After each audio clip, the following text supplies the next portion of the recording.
Hello दोस्तों, कहानी की इस नई सीरीज़ में हम लेकर आए हैं आपके लिए एक और नई कहानी। दोस्तों, अगर अभी तक आपने हमारा चैनल सब्सक्राइब नहीं किया है तो प्लीज़ सब्सक्राइब कर लीजिए। दोस्तों, ये कहानी रवीना और एक साधु की है।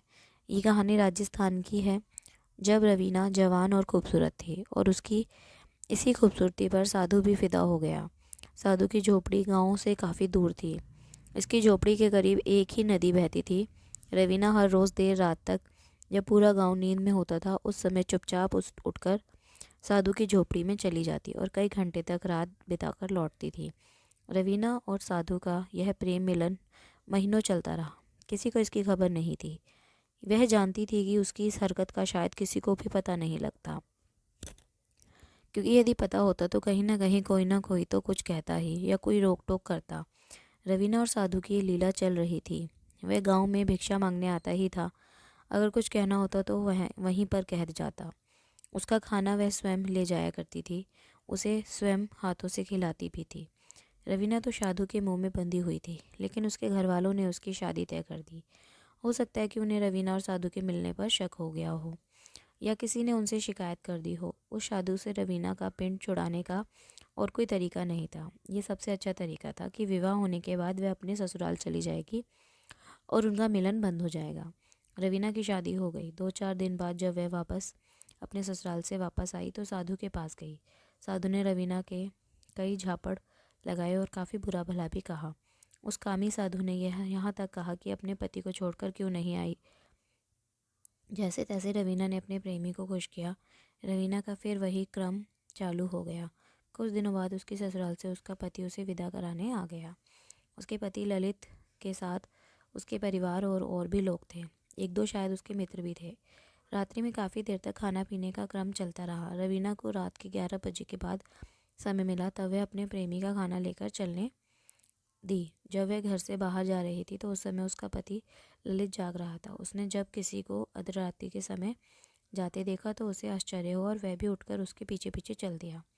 रवीना काफ़ी तेज़ चाल चलती थी हुई उस साधु की झोपड़ी पर पहुंची। रवीना ने खाना रख दिया। तू अब तक कहाँ थी? मैं भूखा मर रहा हूँ। तेरी राह देखते देखते मेरी आंखें भी पथरा गईं। देर हो जाने की वजह से साधु रवीना को तेज़ आवाज़ में डांटने लगा।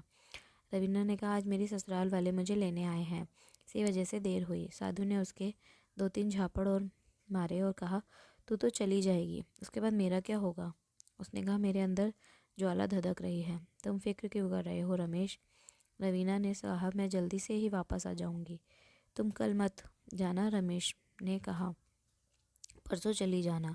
तुम्हारे बिना मैं कैसे रहूँगा? फिक्र ना करो, रवीना ने कहा, यदि संभव हुआ तो मैं कल रुक जाऊंगी और उसके बाद यदि मैं ज़्यादा दिन ना आ पाई तो तुम वहाँ आ जाना। मैं किसी न किसी बहाने तुमसे मिलने आती रहूँगी।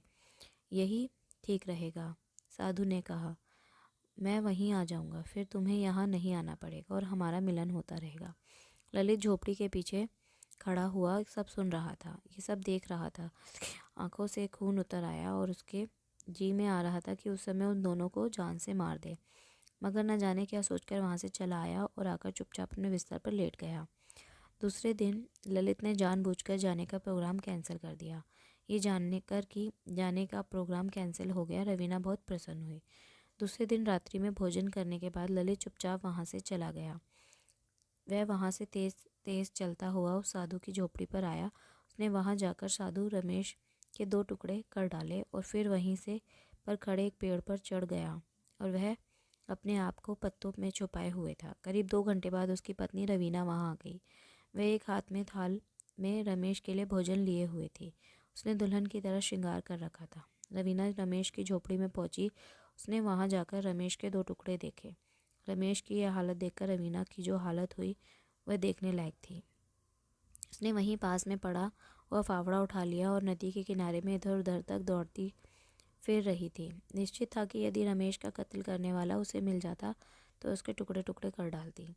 प्रेम और विरह की अग्नि में उसके तन बदन में आग लगी हुई थी। उसने नदी के किनारे में इधर उधर कई चक्कर काटे और जब कोई नज़र न आया तो फाफड़ा को वहीं डालकर लकड़ियाँ इकट्ठी करने लगी। कुछ लकड़ियाँ तो उसकी झोपड़ी में थी और कुछ इकट्ठी की और फिर उसने सिर को धड़ से जोड़कर भुने की आग से उसमें आग लगा दी। रमेश की चिता जलने लगी। जब चिता खूब जलने लगी तो वह अपने घर की ओर चल दी। उसके जाने के बाद ललित पेड़ से नीचे उतरा और वापस चल दिया। वह आकर अपने बिस्तर पर लेट गया। कुछ देर बाद नींद में उसे अपनी आगोश में ले लिया। रवीना भी आकर अपनी चारपाई पर लेट गई। वह पूरी तरह 1 मिनट को भी ना सो सकी। वह अपने प्रेमी साधु रमेश की याद में पूरी रात आंसू बहाती रही। सुबह उठकर प्रतिदिन के आवश्यक कार्यों में निवृत्त होकर तैयार हो गई और अपने ससुराल जाने के लिए। ये सत्य है कि नारी के हृदय भी सागर की तरह विशाल और गहरा होता है। उसमें न जाने क्या क्या समा जाता है। सुबह उसके चेहरे पर रात की घटना की जरा भी परछाई नहीं थी। चेहरे पर किसी तरह का कोई शिकन नहीं था। ललित ने भी कमाल का काम किया था। उसने रात को घटना ही काम किया था। उसने रात को घटना के किसी भी से भी कोई जिक्र नहीं किया था और वह अपनी पत्नी को विदा कराकर ले आया था। उसने शायद ये सोचकर अपनी पत्नी रवीना को माफ़ कर दिया था कि जीवन में गलती किससे नहीं होती।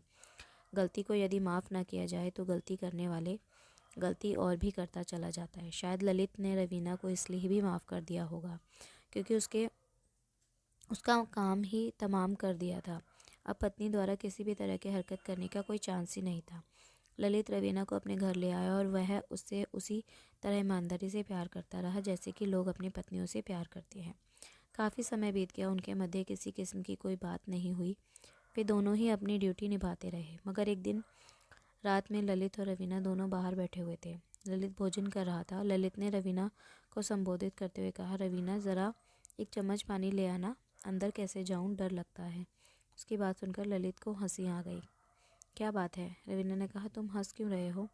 हंसी इस बात पर आ रही है, ललित ने कहा, तुम्हें अंदर घर में से चम्मच लाते हुए डर लग रहा है और उस समय डर नहीं लग रहा था जब तुम आधी रात को रमेश की लाश के लिए नदी किनारे लकड़ियाँ चुराती फिर रही थी। न जाने कैसे अचानक ये बात उसके मुंह में आ गई और उसने कह दी, वरना वर्षों गुजर गए थे। कभी इस बात का उसने जिक्र तक नहीं किया था और तो उसने कभी यह भी नहीं पूछा था कि उसने कभी किसी से प्यार भी किया था या नहीं। ललित के मुंह से इस बात को सुनते ही रवीना की आंखें मशाल की तरह जल उठी। वहीं थोड़ी दूरी पर फाफड़ा रखा था। उसने लपक कर उसे उठा लिया और अपनी पूरी शक्ति से ललित पर वार कर दिया। ललित एकदम सतर्क हो गया था। वह चारपाई से कूदकर एक तरफ खड़ा हो गया। रवीना ने इतनी ज़ोर से फाफड़ा का वार किया था कि चारपाई की पाती भी कट गई। उसने ललित पर कई बार वार किए। ललित को अपनी भूल का एहसास हुआ। सोच रहा था कि उसने ये सब कहकर बहुत बड़ी भूल कर दी है, मगर अब क्या हो सकता था। उसने उससे कहा, रवीना होश में आओ, गुस्से को थूक दो। तुम्हें परेशान करने या बेइज्जत करने का मेरा कोई इरादा नहीं था। तुम खुद सोचो, कितने वर्ष हो गए, आज तक मैंने इस विषय में कोई जिक्र नहीं किया। मैं आज भी इस बारे में नहीं कह पाता कि मेरे दिमाग में बात आ गई और मेरे मुंह से निकल गई। मुझे माफ़ कर दो रवीना। पर ललित की बातों का कोई असर नहीं हुआ। वह बात पर वार करती रही। रवीना की आंखों में वैसा ही खून उतर आया जैसा साधु रमेश के 2 टुकड़े हुए लाश को देखकर उतरा था। ललित ने आज की वक्त राख में दबी चिंगारी को हवा दे डाली थी। उसी वजह से उसके हाथों में फाफड़ा आ गया था और वही दृश्य उपस्थित हो गया था। इसी बीच काफ़ी समय गुजर गया। ललित को ऐसा लगने लगा कि रवीना उसे जिंदा नहीं छोड़ेगी। कई पलों के बाद उसने फाफड़ा अपनी ही गर्दन पर मार लिया और उसने अपनी गर्दन को धड़ से अलग कर लिया और वह मर गई थी। ललित अपनी भूल पर अफसोस कर रहा था। उसे बार बार अपनी गलती का एहसास हो रहा था। जो होना था वो तो हो गया था। उसका कोई इलाज तो नहीं था।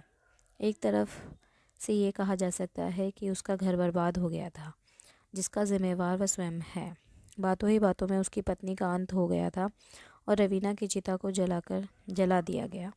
तो दोस्तों, ये कहानी आपको कैसी लगी हमें कमेंट करके ज़रूर बताएं और हमारे इस चैनल को सब्सक्राइब ज़रूर करें और इस कहानी को अपने दोस्तों के साथ शेयर ज़रूर करें। धन्यवाद।